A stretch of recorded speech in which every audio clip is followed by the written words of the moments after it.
बिस्मिल्लाहिर्रहमानिर्रहीम। अस्सलाम वालेकुम माय यूट्यूब फैमिली। आज हम आपके लिए बना रहे हैं मज़ेदार से माश की दाल ढाबा स्टाइल में बना रहे हैं, जो बहुत आसान है बनाना और चटपट बन जाती है।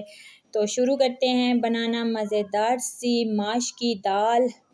आज से पहले आपने इस तरह की माश की दाल नहीं खाई होगी, क्योंकि ये मैं एक नए तरीके के साथ और एक नए अंदाज में बनाऊंगी, तो ज़रूर देखिएगा। तो शुरू करते हैं बनाना। तो सबसे पहले हमने लिए है 1 पाव के करीब माश की दाल। माश की दाल हमने भिगो के 2 से 3 घंटे भिगो के रख दी थी। तो देख सकते हैं कितनी मोटी हो चुकी है। इसका पानी हमने निकाल लिया है। तो इधर हमने पानी बॉयल होने के लिए रख दिया है। बॉयल होना शुरू हो चुका है पानी। तो इसमें हम दाल बॉयल करेंगे और हाफ़ टेबल स्पून हम जो है वो इसमें हल्दी ऐड करेंगे और हाफ़ टेबल स्पून हम नमक ऐड करेंगे और इसको बॉईल कर लेंगे। तो देख सकते हैं आप 5 से 10 मिनट हो चुके हैं बॉयल होते हुए दाल को। तो अभी हम इसका फ्लेम ऑफ करेंगे। तो इधर मसाला तैयार करेंगे। मसाले में सबसे पहले हमने कुकिंग ऑयल ऐड करना है। ऐड करने के बाद उसके बाद हमने इसमें प्याज ऐड करने हैं बारीक कटे हुए। 2 मैंने प्याज लिए थे, इनको बारीक काट लिया है, वो ऐड किए हैं हमने इसके अंदर। इसको अच्छे तरीके से हमने प्याज़ों को ब्राउन करना है। कच्चे प्याज नहीं छोड़ने, क्योंकि कच्चे प्याज़ों से टेस्ट बिल्कुल नहीं आता। तो देख सकते हैं मज़ेदार से प्याज हमारे ब्राउन होना शुरू हो चुके हैं। अभी हम इसमें डालेंगे अदरक लहसुन का पेस्ट।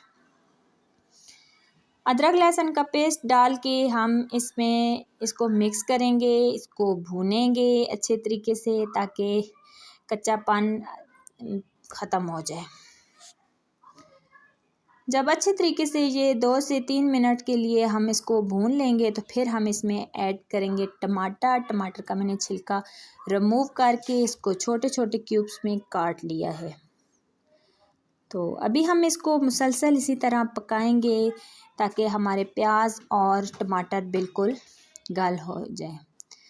तो देख सकते हैं प्याज और टमाटर काफ़ी हद तक नरम हो चुके हैं। इसमें हम स्पाइसेस ऐड करते हैं। हाफ़ टेबल स्पून नमक ऐड करेंगे और 1 टेबल स्पून हम काली मिर्च ऐड करेंगे। हाफ़ टेबल स्पून हल्दी ऐड करेंगे।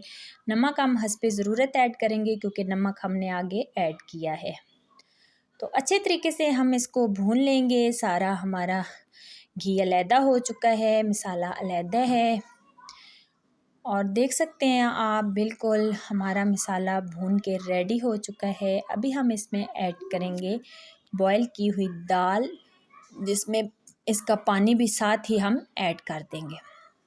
थोड़ा सा हस्बे ज़रूरत पानी हम और ऐड करेंगे, ताकि अच्छे तरीके से मसाला इसमें एब्ज़ॉर्ब हो जाए और हमारी दाल का एक न्यू लुक बन जाए। तो अभी हम इसमें 3 से 4 हरी मिर्चें ऐड करेंगे और इसको दम पे रख देंगे। देख सकते हैं दाल हमारी रेडी हो चुकी है। अभी गार्निश के लिए धनिया ऐड करते हैं। तो मज़ेदार सी हमारी रेसिपी रेडी है। तो उम्मीद करती हूँ आपको ये पसंद आएगी। पसंद आए तो वीडियो को लाइक कीजिएगा, शेयर कीजिएगा। चैनल पे नए हैं तो चैनल को सब्सक्राइब कीजिएगा। तो कमेंट्स में मुझे ज़रूर बताइएगा कि आपको ये मेरी वीडियो कैसी लगी। ओके जी, ज़रूर ट्राई कीजिएगा। अल्लाह हाफिज़।